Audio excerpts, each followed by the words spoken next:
Well, the time has come. We finally got some good news. I apologize about my voice. I'm a little under the weather, but I want to share the good news. They are adding a third production shift for the Ford Mavericks down in Mexico. They are going to be doing this in July, so they're going to be adding over 1,100 new jobs and 5,000 indirect jobs.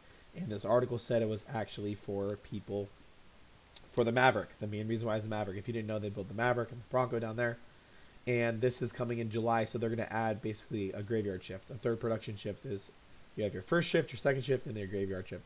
So they're pretty much going to be running around the clock, and this is good news because it doesn't sound like they're going to have the same supply. They're not waiting on parts, basically. They don't have enough people to build the car, so this is going to probably help them. I don't think they'll meet their needs for this year, but I think it's going to help them get their numbers a lot further down the line. But again, this is in 5 months now from July, so they still have to train the people, get everything working correctly.